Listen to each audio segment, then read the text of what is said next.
Today we're gonna talk about Lordstown Motors, its potential direction in the future, why it even went up so much, and some other details that are important for if you're going to invest in it. Without further ado, let's start. So I just wanted to start to show how it performed in my portfolio.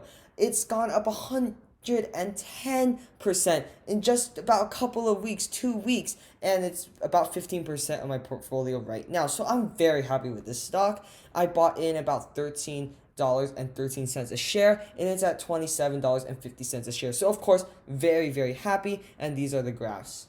But the future is a little bit of a mystery, right? If the future wasn't a mystery, you wouldn't be watching this video right now.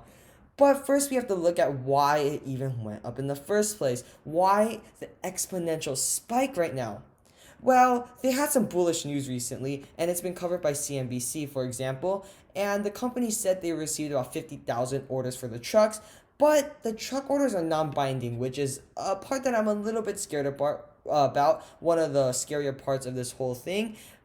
And also, the average fleet order is for 500 vehicles. This is huge because that means Lordstown Motors is succeeding into targeting the fleet market, which is what they were trying to target in the beginning. And then some of the businesses showing interest include Duke Energy and First Energy, two of the bigger corporations that are interested in their trucks. And these two are very good companies as well. So if we just do the math, right? 50,000 each truck, about 50,000 orders. Of course, they're non-binding, but still, if we just calculate it, if all of them went through, that's $2.5 billion in revenue. Now, of course, right now, as the company market cap is above $4 billion, but still, for $2.5 billion is no insignificant number. And their production capabilities in their facility is of over 600,000 vehicles per year. So they can meet their production standards each year. And then this is a quote from Cramer in his recent coverage of Lordstown Motors. And he says that it seems that some of these orders, the 50,000, are quite solid. Duke Energy, First Energy, they're probably not going to be walking away. So I know that's a huge fear, but many of these companies aren't going to be walking away. Some will, of course, but many might not. And of course, there's some hype, which is another reason why it's going up. Like Jim Cramer coverage and other news sites coverage. Of course, there's going to be hype around an electric vehicle stock right now, but that's part of the reason why, of course. But I just want to take a minute to look and admire this beautiful truck, the Endurance, okay? And let's just look at some statistics. So Lordstown Motors CEO said that they didn't make a pickup truck to compare to the Ford F-150.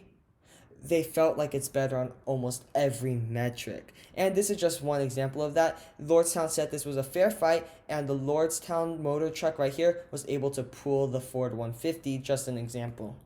And also the Detroit News, if we're looking against other EV competitors, the Lordstown motor truck can go 250 miles on a full charge, but the Hummer can go a little bit farther, 350 miles. But look at the price target on that Hummer, $112,000. Are people willing to dish out $112,000 for a pickup truck at this time? Probably not. At least not as many as people who would be willing to buy a $50,000 Lordstown motor car. And if we look at Rivian's price, $80,000, it's much worse than Lordstown's price.